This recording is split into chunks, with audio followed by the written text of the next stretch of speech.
લોભિયા હોય ત્યાં ધૂતારા ભૂખે ના મરે. આ કહેવતને સાચી ઠેરવતી હોય એવો એક કિસ્સો સેટેલાઇટ વિસ્તારમાં બન્યો છે. સેટેલાઇટના એક પરિવાર, જે ઠગ પરિવાર કહેવો એને ગુનો નથી. આ ઠગ પરિવારે એક બે નહીં પરંતુ હજારો લોકો સાથે કરોડો અબજો રૂપિયાનું કૌભાંડ આચર્યું છે. તો આ કૌભાંડ શું છે તે બાબતે આપણે વિગતવાર ચર્ચા કરીશું. નમસ્કાર, હું રીતેશ શાહ, લલકાર ન્યૂઝ સાથે.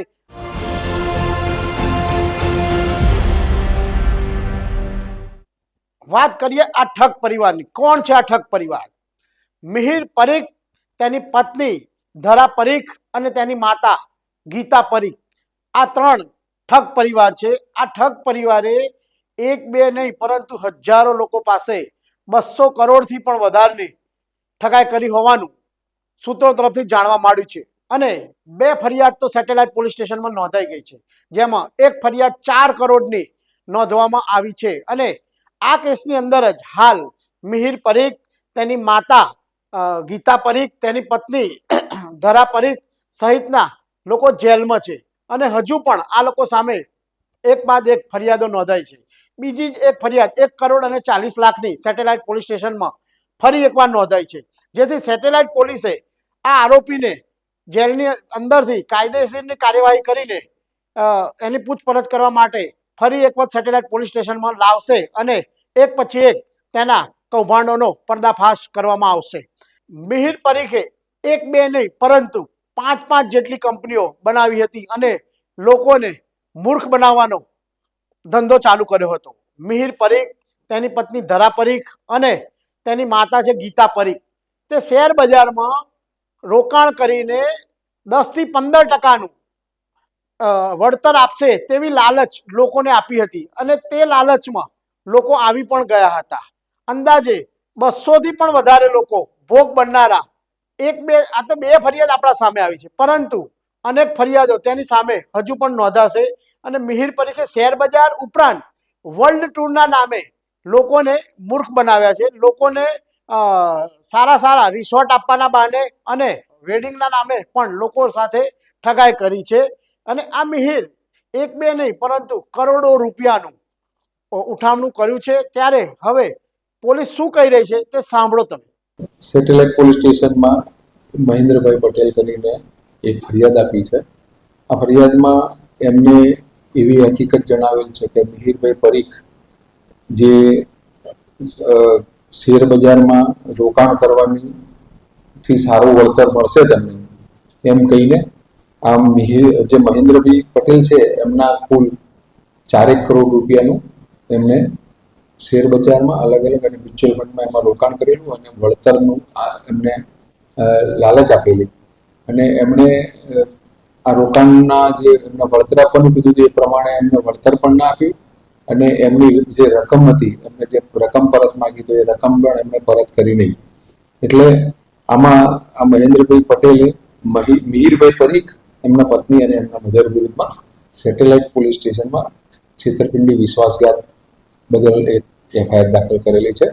અને આ એફઆઈઆરમાં હાલ 3 આરોપીને અટક કરેલા છે. એ સિવાય આ મિહિરભાઈ પરીખ વિરુદ્ધમાં એક નીતિનભાઈ સિંઘ કરીને છે, એમણે પણ એમને જે રોકાણ કરશો તમે શેર બજારમાં તો તમને સારું વળતર મળશે એમ કરીને એમની પાસેથી 1 કરોડ ઉપરની રકમની મેળવેલી અને એમણે કોઈ વળતર પણ આપ્યું નહીં અને એમની રકમ પણ પરત ના કરી. એટલે એ નીતિનભાઈ અગ્રવાલની પણ એક ફરિયાદ આ મિહિરભાઈ પરીખ વિરુદ્ધમાં દાખલ કરેલી છે. જે મહેન્દ્રભાઈ પટેલ વાળી ફરિયાદ હતી એમાં આરોપીની અટક થઈ ગયેલી છે અને બાકી જે બીજી ફરિયાદ છે એમાં હાલ તપાસ ચાલુ છે. સર, જે પરીખ નામનો જે માણસ છે તેનું એવું સાંભળવા માંડ્યું છે કે 150 કરોડથી વધારે કરવામાં આવ્યું છે. બીજું કોઈ ફરિયાદ સાહેબ આપણા હાલ ત્યાં આવી છે? હાલમાં મિહિર પરીખ વિરુદ્ધમાં સેટેલાઇટ પોલીસ સ્ટેશનમાં કોઈ ફરિયાદ હાલ નથી, પણ એની બીજું કોઈ બ્રાન્ચમાં ને એમાં એના વિરુદ્ધમાં ફરિયાદ અરજી હોવાનું જાણવા મળેલું છે. મિહિર પરીખ તેના બાળકોને પણ સારી અને બહુ જ લક્ઝુરિયસ મોંઘી સ્કૂલોમાં મૂકતો હતો, જેના કારણે બાળકોના સાથે તેમના પેરેન્ટ્સ સાથે પણ મિટિંગો કરતો હતો અને પેરેન્ટ્સને પણ ઘર જેવા સંબંધો બનાવીને લલચાવતો હતો અને લોભામણી લાલચો આપતો હતો અને તેમાં કેટલાક પરિવારો પણ આવી ગયા છે. આ મિહિર પરીખ જે છે એ અગાઉ લાયન્સ ક્લબનો પ્રમુખ પણ હતો, જેના કારણે પૈસાદાર અને વગદાર શ્રીમંત લોકો તેના કોન્ટેક્ટમાં આવ્યા હતા અને તે કોન્ટેક્ટમાં લઈને લોકોને લોભામણી લાલચો આપતો હતો અને 1ના 3 કરવાના હોય તે રીતે લોકો પણ તેની લાલચમાં આવી જતા હતા. દર 6 મહિને અમદાવાદ અને ગુજરાતમાં 1 કા 3 એટલે આવી પોન્જી સ્કીમો અનેકવાર બને છે. તેમ હોવા છતાં લોકો લાલચમાં ને લાલચમાં પૈસા આપી દે છે અને 1 મિનિટનો પણ વિચાર કરતા નથી. આમલી પોપલ રોડ પર આવેલા બિલેનિયર રોડ ઉપર મિહિર પરીખનો એક ફ્લેટ છે. આ ફ્લેટની કિંમત જો આપણે જોવા જઈએ તો 10 કરોડથી પણ વધારેની છે. એ ફ્લેટનું નામ છે નોર્થ વન, જ્યાં આગળ અનેક કરોડોપતિ ઉદ્યોગપતિ રહે છે અને તેની પાસે લક્ઝુરિયસ કારો પણ છે, જેમાં BMW, રેન્જ રોવર સહિતની અનેક કારો તે ધરાવે છે. આ ઉપરાંત તેની પાસે અનેક ફાર્મ હાઉસ છે કે જે અમદાવાદ અને એની આસપાસના વિસ્તારોમાં એના અનેક ફાર્મ હાઉસો આવેલા છે.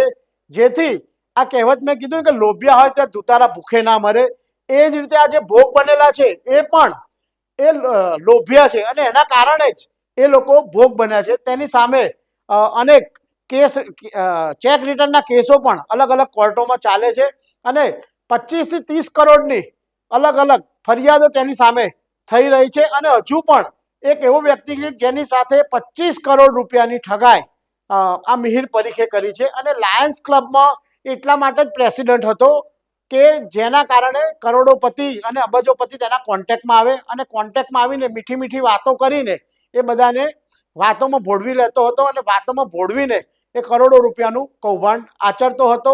આ ઉપરાંત મિહિર પરીખની એ મોડસ ઓપરેન્ડી રહી છે કે એના વિરુદ્ધ સૌથી પહેલી જ્યારે સેટેલાઇટ પોલીસ સ્ટેશનમાં ફરિયાદ નોંધાઈ ત્યારે એ સેટેલાઇટ વિસ્તારની જ એક 5 સ્ટાર હોટલમાં રહેતો હતો, જેથી પોલીસની ગતિવિધિ એ જાણવા માટે પ્રયત્ન કરતો હતો. એટલે આ શાતિર મિહિરના કારનામા જેટલા જોઈએ એટલા ઓછા છે. આ ઉપરાંત તેની વાઇફ ધરા છે, એ ધરાના નામે અને તેની માતા ગીતા પરીખના નામે પણ તેને અનેક કંપનીઓ ખોલી છે. તો હવે જોવું એ રહ્યું કે આવા ઠગ સાથે દરેક વખતે લોકો ભોગ બને છે તો ફરીથી પણ ભોગ બનશે. આવો એક નવો મિહિર પરીખ પણ નજીકના સમયમાં આવે તો નવાઈ નહીં. 150 કરોડ રૂપિયા આ કોઈ નાની અમાઉન્ટ નથી. આ અમાઉન્ટનો અમદાવાદમાં એક પરિવારે, જે ઠગ પરિવાર કહી શકાય, તેને ફુલેકું બોલાવ્યું છે.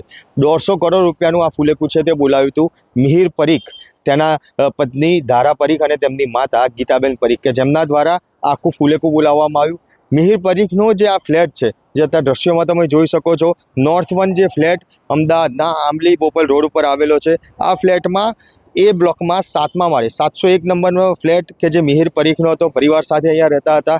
થોડા સમય પહેલાં જ અમદાવાદના સેટેલાઇટ પોલીસ સ્ટેશનમાં ઠગાઈની, કરોડો રૂપિયાના ઠગાઈની એક ફરિયાદ નોંધાઈ હતી. જે ફરિયાદ અંતર્ગત આખા પરિવારની જે ધરપકડ છે તે કરવામાં આવ્યો અને પરિવાર હાલ જે જેલના સળિયા પાછળ છે તે જોવા મળી રહ્યો છે. આખી ઘટનાની અને જો મિહિર પરીખની મોરસ ઓપરેન્ડીની વાત કરીએ તો જે મોરસ ઓપરેન્ડીથી તે કામ કરી રહ્યો હતો કે લોકોને જે ખોટી એપ્લિકેશન બનાવી, એ એપ્લિકેશનની અંદર ખોટો નફો છે તે દેખાડવામાં આવતો હતો. શેર બજારમાં જે આ પૈસા છે તે ઇન્વેસ્ટ કરવાના નામે આ આખું જે કૌભાંડ છે તે આચરવામાં આવતું હતું. એટલે કહી શકાય કે આખું જે પ્રી પ્લાનિંગ, જે આખું જે તૈયારીઓ છે તે કરવામાં આવી હતી. આર્કેડિયા ઇન્ટરનેશનલ ઓપરેશન મેનેજર જે મિહિર પરીખ છે, કે જેમને માલિક વિવેક અગ્રવાલ અને શ્રુતિ અગ્રવાલને પોતાની જાળમાં ફસાવ્યા હતા અને મિહિરે વિવેકને મ્યુચ્યુઅલ ફંડમાં રોકાણ કરવાની સલાહ આપી અને તેમના જ પોર્ટફોલિયો છે તેમાં લોન લેવા માટે લલચાવ્યા હતા. એટલે આવી અલગ અલગ મોરસ ઓપરેન્ડીથી અંદાજિત લગભગ 150 કરોડ રૂપિયાનું જે ફુલેકું છે તે ફેવર્યું છે. સેટેલાઇટ પોલીસ સ્ટેશનમાં 4 કરોડ 4 લાખની ફરિયાદ છે જે દાખલ થઈ હતી, જેની અંદર મિહિર પરીખ અને તેમના પરિવારની ધરપકડ કરવામાં આવી. અન્ય એક ફરિયાદ છે જે સેટેલાઇટ પોલીસ સ્ટેશનમાં જ દાખલ કરવામાં આવી અને તેમાં મિહિર પરીખને તેમના પરિવારની સેટેલાઇટ પોલીસ દ્વારા હવે કસ્ટડી છે તે લેવામાં આવશે અને વધુ પૂછપરછ છે તે કરવામાં આવશે. હાલ જે આ નોર્થ વન ફ્લેટ તમે જોઈ રહ્યા છો, આ જ ફ્લેટમાં જે આ એ બ્લોક છે, જે એ બ્લોક હું તમને ઝૂમ કરીને જે અમારા કેમેરા પર્સન છે તેમને કહીશ કે તે બતાવવાની કોશિશ કરે કે જે એ બ્લોક લખેલો છે, ત્યાં એ બ્લોકને ઝૂમ કરીને દેખાડે અને જે આ જ બ્લોકની અંદર 7મા માળે 701 નંબરનો આ ફ્લેટ છે, કરોડો રૂપિયાનું જે આ ફ્લેટ છે તેમાં મિહિર પરીખ છે જે રહેતા હતા. એટલે કહી શકાય કે મિહિર પરીખ દ્વારા લોકોને છેતરવા માટેનું જે આખું જે લોકો સાથે જે કૌભાંડ છે તે કૌભાંડ આચર્યું હતું અને હાલમાં પોલીસ દ્વારા તેમના આખા પરિવારની ધરપકડ છે તે કરવામાં આવી છે. આખા પરિવારને જેલના સળિયા પાછળ મોકલવામાં આવ્યા છે. ત્યારે એક અંદાજ મૂકવામાં આવી રહ્યો છે કે અત્યારે હાલ તો 150 કરોડની જે ફૂલેકો મિહિર પરીખ દ્વારા ફેરવવામાં આવ્યું છે, પરંતુ એવું અનુમાન પણ છે કે હજી જેમ જેમ લોકોને ખ્યાલ આવશે તેમ તેમ વધુ ફરિયાદો સામે આવે તો તે નવાઈ નહીં. મિહિર પરીખ જેવો આ એક જ ઠગ નથી, આવા અનેક ઠગો અગાઉ પણ અમદાવાદ અને ગુજરાતમાં આવી ગયા છે. અગાઉ પણ અશોક જાડેજા હોય, મનીષ શાહ હોય, ગીતા શાહ હોય, આર્ચર કેરવાળા વિનય શાહ હોય, ભાર્ગવી પરીખ હોય, આવા અનેક ઠગો ગુજરાતમાં અને અમદાવાદમાં આવી ગયા છે.